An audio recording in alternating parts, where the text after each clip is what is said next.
Alright, what's going on everyone? I'm back here again with another video regarding music, which I haven't done in quite a while actually, but since it's been 20 years since 2006, I decided to do one of these, and in 2006, this was actually my first year starting school.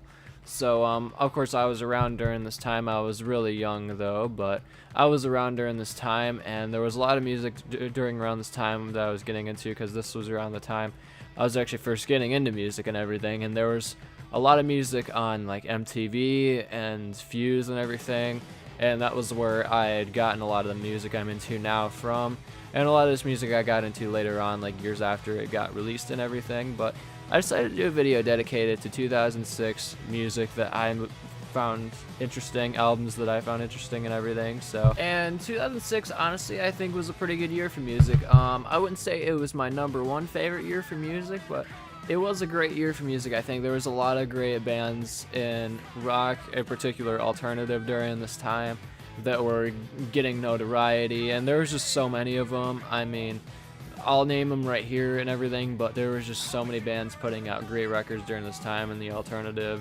and pop punk scene and everything that were releasing great albums. I'd say early 2000s was probably better for pop punk, but a lot of alternative and like metalcore type of bands were releasing some pretty good albums during this time, and this era was honestly the best era for metalcore, I think. After this, metalcore got kind of stale to me after around 2006, but 2006 was a great year for it, and there's a lot of bands on here that are actually under that umbrella, so I'll name some of those right here and everything too.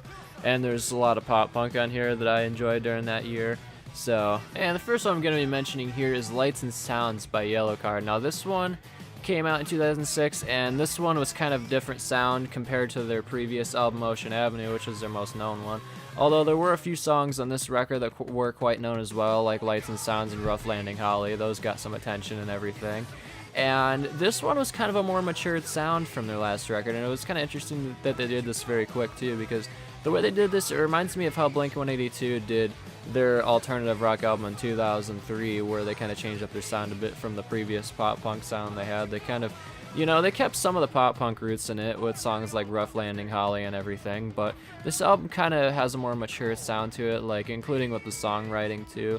It talks about, you know, disdain for living in Los Angeles and everything, where they had moved to after they kind of broke out with Ocean Avenue. But I mean, this one had a lot of great songs on it. I mean, Down in My Head, it had a Waiting Game, you know, 2 Weeks from 20 is kind of a slower kind of song, but I like that one. I didn't much enjoy City of Devils as much as a lot of the other songs, but this one's got a lot of great stuff on it, you know. Of course, the singles are great songs also. And, you know, this one wasn't necessarily my top album they put out, but it still stands out quite a bit. It's nowhere near the lowest, but, you know, it's still a pretty solid album, though, I'd say, you know, with the songs I mentioned. And, you know, I think this was actually sort of, you know, this wasn't a permanent thing. They kind of went to the pop punk sound after this a bit more, but I thought this was, you know, something that was a good thing to try out at least. And they actually do it pretty well, you know. Ryan's still got a great voice on this album and everything, and his vocals definitely hold up still, and the songwriting's actually great, and it actually mentions, you know, war and everything, because, you know, the Iraq war was going on during this time, and, you know, Blink-182 put out their album which kind of talked about being in a war in one of their songs as well, and one of the interludes of the song anyway. The Stockholm Syndrome interlude is what I'm talking about in particular, but this one kind of talked about it too, you know, in a song or two in this album. And, you know, honestly, this one was a pretty solid release. It's not a 5 out of 5 from me by any means, but it's still a pretty solid release that I still go back to sometimes. And the next song I'm going to be talking about here is When Your Heart Stops Beating by Plus 44. Now, this one was actually a side project that Blink-182 did. The only member of the original band that wasn't in this was Tom DeLonge. He wasn't in this album, actually. He wasn't even featured on any of the songs in this album. But, you know, this was after Blink had broken up, after the self-titled album that was released in 2003, and Mark and Travis kind of did their own thing. They, hired a different guitarist and everything for this. I don't think his work really shines in this as much as it should have, but this album still has plenty of great songs, though, I'll admit. The songwriting in this is still great, even if it's, a bit more melancholy and everything, because this certainly is a very melancholy record. I mean, songs like Baby Come On, Little Death, Lillian, these are really, sad songs and everything. And, this album, honestly, it hits all the right emotions. When you're in a more melancholy mood, this is definitely a record to go to, and it has a lot of great memories with me, because I first heard this when I was like 16, and it was much longer after it came out and everything, but this was after I got into Blink-182 and I found out about this record because, Mark Hoppus had talked about it in an interview somewhere, I believe, and then I checked it out, and I'm like, I actually kind of dig some of these songs, and I checked out the song When Your Heart Stops Beating, which is like the lead single of it. It's a pretty catchy song. It's definitely the more fun type of song out of this record, which, is probably the reason why they made it the lead single. But, 155 is another good one that was kind of like a single on this album, too. It's not as upbeat or anything as When Your Heart Stops Beating, but it's still got sort of an upbeat tempo to it. Not as much as that song, but there's some slower songs for sure. No, It Isn't is kind of a slower song. I mean, it kind of gets amped up a bit later, but this song's about just, disconnecting from someone who may be a toxic person or whatever. And a lot of people thought this song was about Tom DeLonge, which they said it wasn't, which is why they called it No, It Isn't. But this song is great, too. I love how it amps up at the end. I love how slow it is at the beginning and just the melody of it. The song is absolutely great. And the song Make You Smile, which was an absolutely great duo, between Carol Heller and Mark Hoppus on vocals and everything. And there was also another song called No It Isn't on here, which is absolutely great from start to finish. I love how, it starts off a bit slower but gets amped up near the end and everything. And, a lot of people thought this song was about Tom DeLonge, which actually it wasn't. It's just about, cutting someone off in your life who's been really toxic towards you and everything. Saying you can't stand them and everything, and you don't really want to see them ever again, which I'm sure we can all relate to that, to somebody in our lives and everything.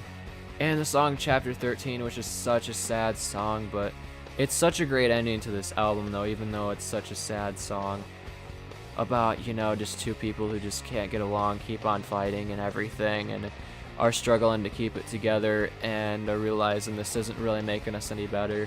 This is such a great ending to this record, and honestly, I enjoy this one. Probably not as much as the Boxcar Racer record, but I still really enjoy this album for just the great songwriting and lyricism that was put into this by Mark and everything. So this one's definitely a notable one for me, considering all the memories I have with this one over time.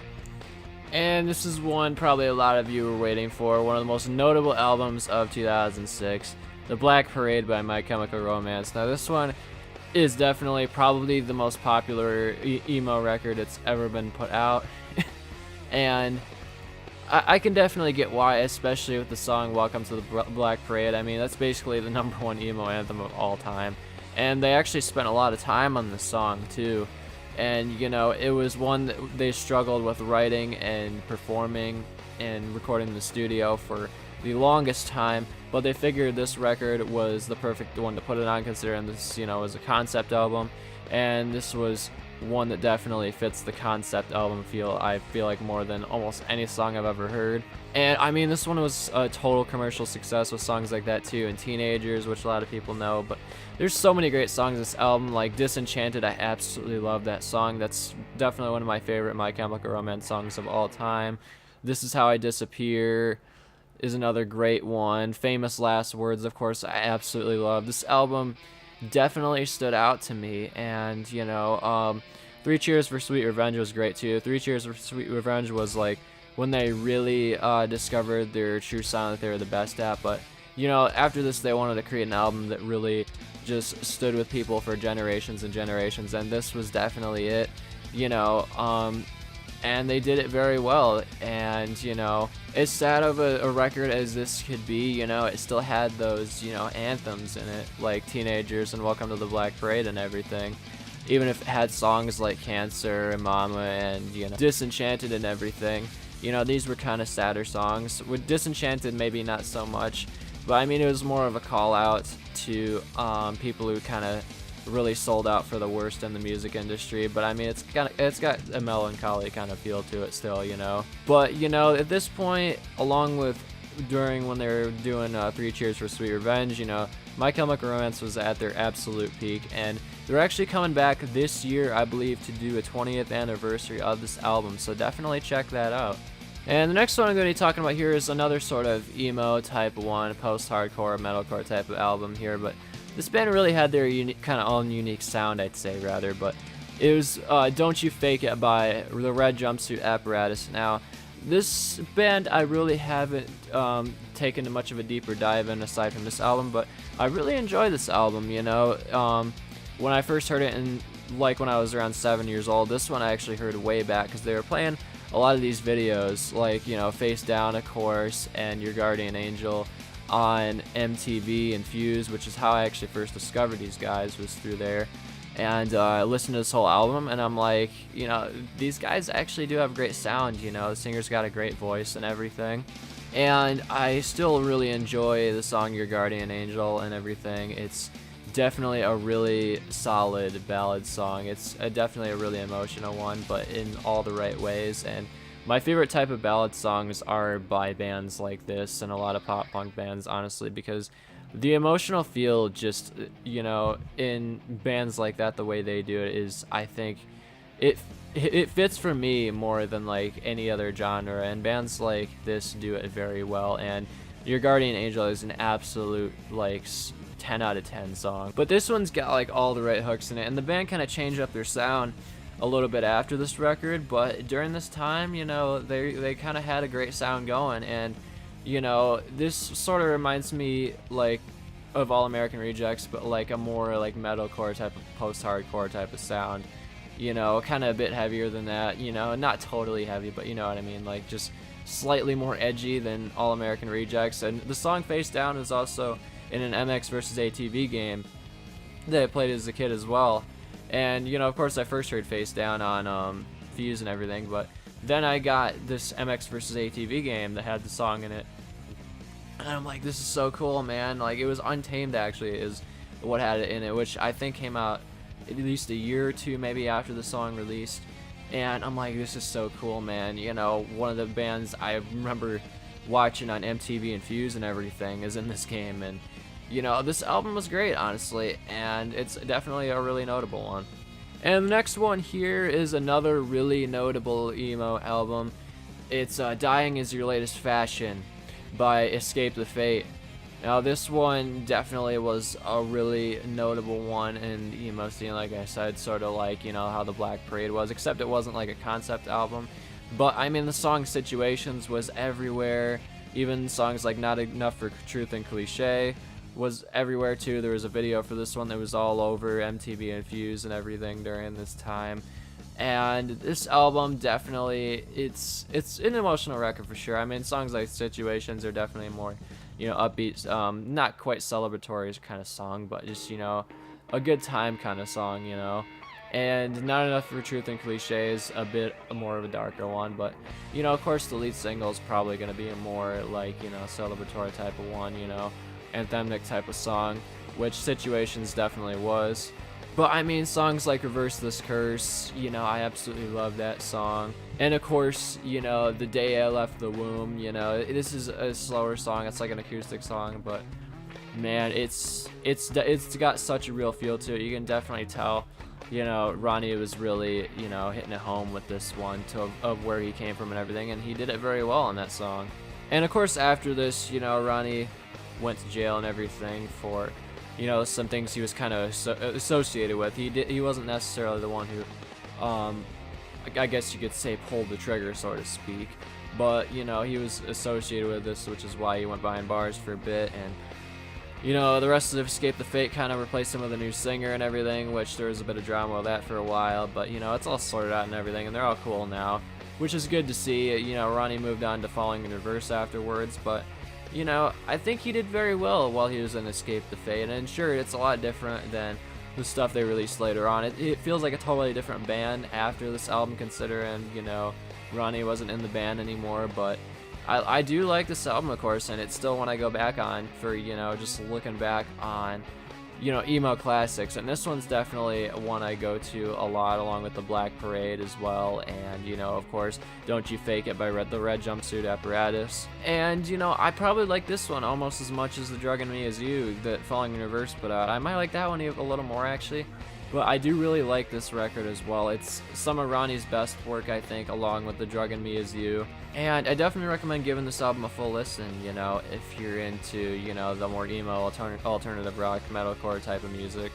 And the next one I'm going to be talking about here is Wolves in Wolves Clothing by NoFX. Now, this one was a pretty jam-packed record. There's a lot of, you know, shorter songs on it, you know, like The Man I K'd on it. I can't say the full word because of YouTube, but you know what I mean. If you know this record, you know what I mean. But this one's jam-packed with some great songs too, and a lot of NoFX fans kind of hate on this record more, and I never really got it because, you know, I actually like the 2000s era of NoFX for sure. You know, I think the least good era of NoFX was when they first started out with, you know, liberal animation and stuff like that, but this album definitely held up, and this is nowhere near the worst record they put out. I think this is one of their better records, honestly.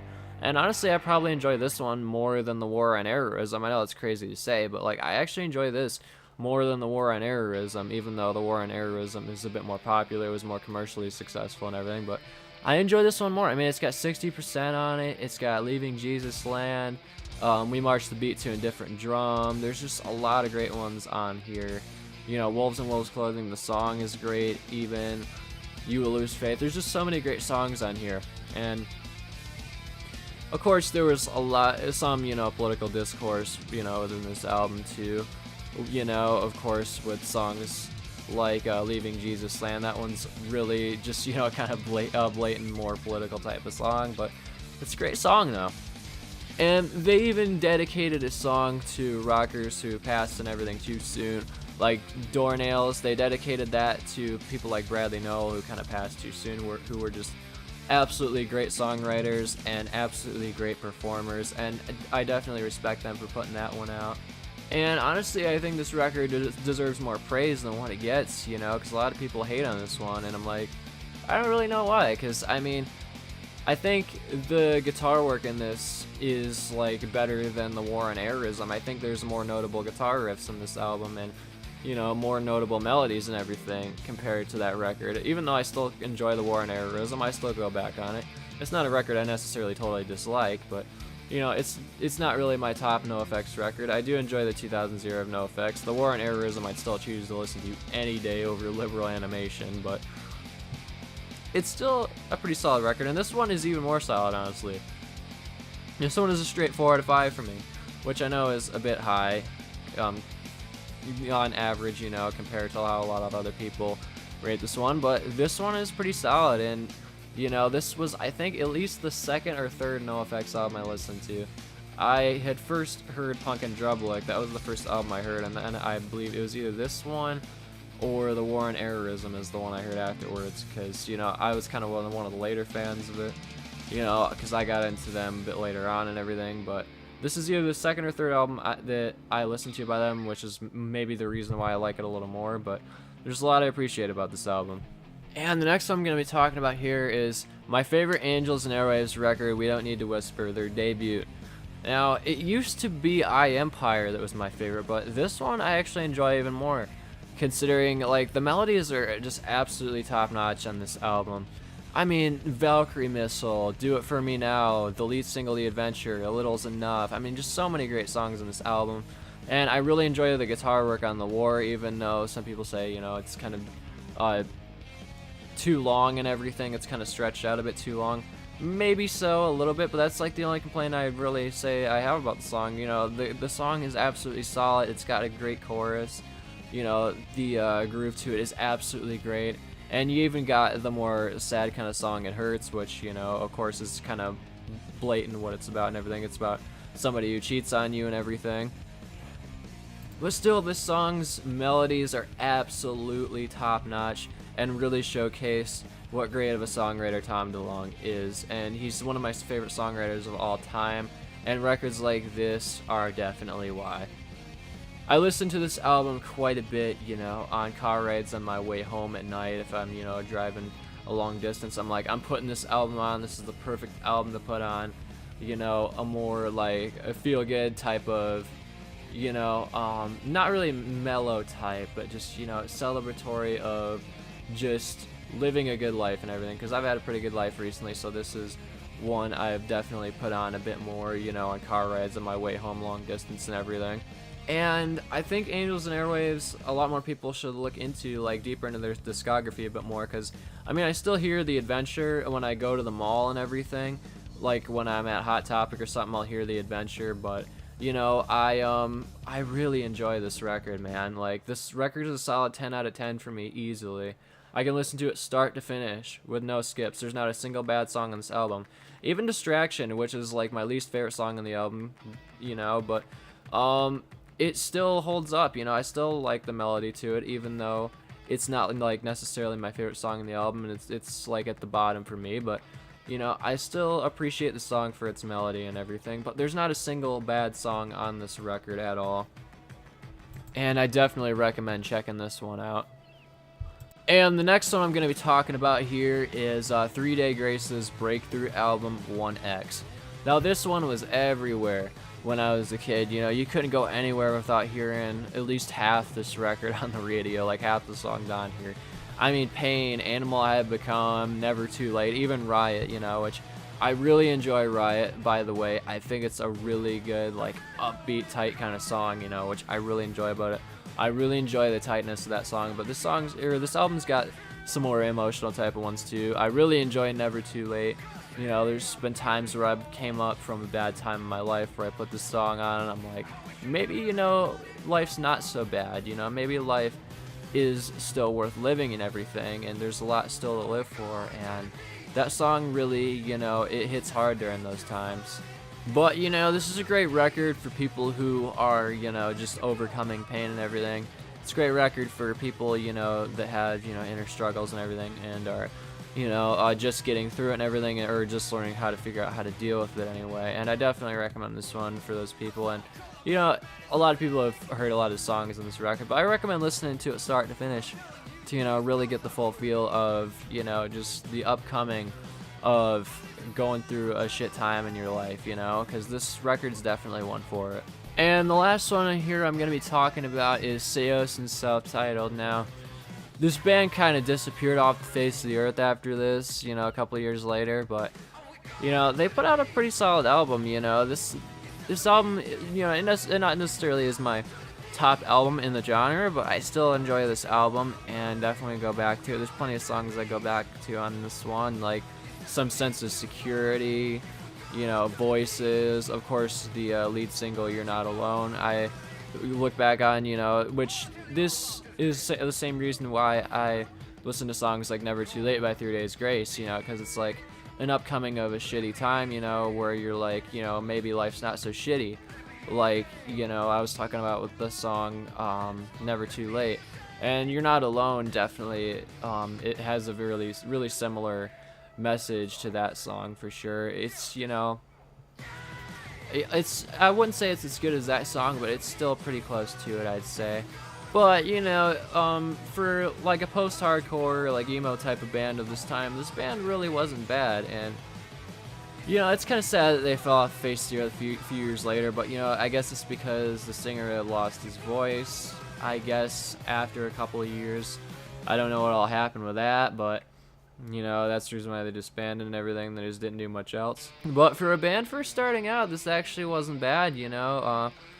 The singer's voice actually was pretty good, and these songs actually had some good messages to them, you know what I mean? And it was kind of sad to see him disappear, but they were one of those short-lived bands that were actually, you know, pretty good, and it's like, you sort of wonder why they didn't continue, but like I said, the singer, I guess, lost his voice, and that's why they ended the band. But still, a surprising number of people I know still talk about these guys. Someone else I know was actually talking about these guys recently. I'm like, oh yeah, I remember those guys. They disappeared off the face of the earth. I'm surprised somebody else still knows about them. But still, I really enjoyed the record they put out, and they probably won't ever come back. It's been like 20 years since they put this out, of course, but I really enjoyed them for, you know, the time they were out. So yeah, this is that's it for this video, and let me know what your guys' most notable albums are from 2006, and I will catch you guys later. Peace out.